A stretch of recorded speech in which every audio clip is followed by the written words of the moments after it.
Before I leave you with Melissa and Jean, two of our extraordinary young people who will be our emcees today. They spoke last year as keynote. Now they come back as MC. And they're awesome. I just want to let you know that at your tables, you will see stand with QR codes, which will take you to our online donation page. And for those of you who are not technically savvy like me, or do not want to do that, if you want, you can go to the registration table, and the staff will help you with iPads.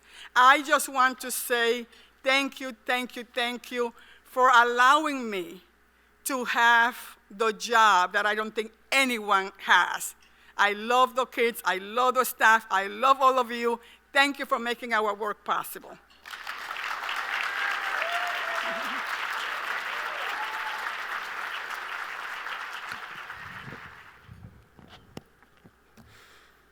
Good morning.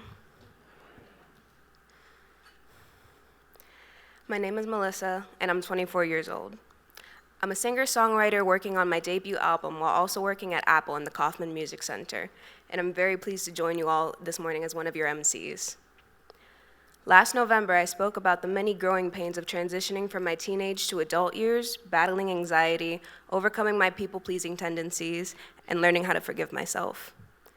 I shared how my experiences at the Mount Sinai Adolescent Health Center helped me build confidence and set healthy boundaries. I wish I could say my life has only improved since last year, and I have continued to listen to the very advice I shared with you all a year ago. This past year has really taught me the significance of the phrase, practice what you preach. Coming into my speech last year, I was so excited and felt so confident in my words. Sharing my story felt so empowering and important because mental health is still a controversial topic, and it is our responsibility to end that stigma. As I spoke, I felt optimistic because I knew my words would impact and inspire those listening.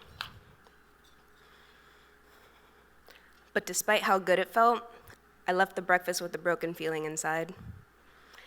As I took the train home, I couldn't help but feel sad returning to my regular life.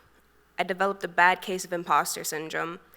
I was a sales associate and an usher. Who was I to think I could inspire others? I wanted the feeling of being on top of the world that I got from speaking at the breakfast to continue forever. Sadly, I couldn't internalize those feelings. I would constantly rewatch the recording of my speech and feel like I just lied to everyone. I spoke about feeling empowered by seeking therapy, which was the truth, but little did I know I had so much more work to do. Last year, I shared how transformative it was to learn how to set boundaries. I didn't realize until later that setting boundaries is just the beginning. Upholding and enforcing those boundaries is even more challenging. Unfortunately, last year, I met some people who took advantage of the fact that I assumed others went into relationships and friendships with the same pure intentions that I do. I thought I had fully healed from being a people pleaser through years of therapy, but these individuals brought that part of me back out. Sadly, I began to fold under the peer pressure that surrounded me while being around my newfound group of friends.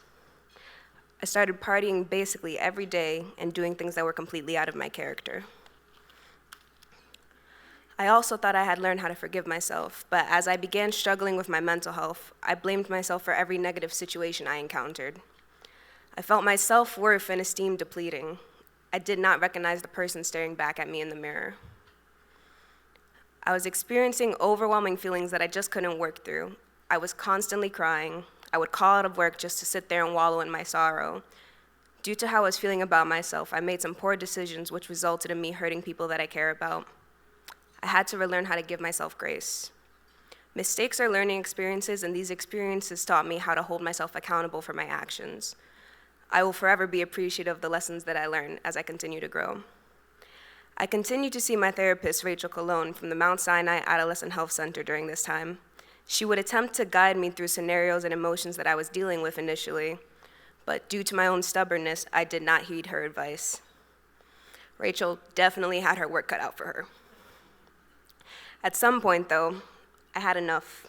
I had enough of the constant self-deprecating thoughts, drinking just to quiet my mind, and feeling like everyone hated me, including myself. It was time for me to take my mind back and reset my self-image. Rachel encouraged me to practice self-affirmations and speak kinder to myself. When I would begin to overthink, I would stop myself and challenge those thoughts. Would I say this to a friend? I wouldn't talk about them like that. She also advised me to use healthier coping mechanisms like deep breathing to ground myself and journaling to work through a negative thought. I cut off the people who disrespected me because how dare they abuse my kindness? I knew I deserved so much better. And I will forever be grateful for every individual who showed me nothing but kindness and compassion during a time where I wasn't being kind to myself. They treated me like I was human when I saw myself as anything but that. I realized that I needed to show myself the same love and compassion and patience. I needed to love myself the way I was trying to give love to those around me. I've done a lot of deep-rooted work to understand why I think the way I do, and I now practice so much self-love.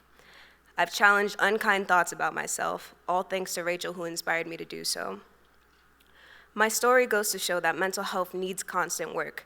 It's not a matter of just going to therapy a few times, feeling better, and calling it a day. It's about being a constant work in progress, and that is okay. It is more than okay.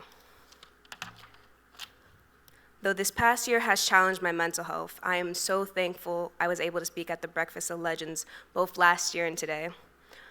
Over the past year, my confidence has been tested, and today I stand before you much more secure in who I am and what I represent.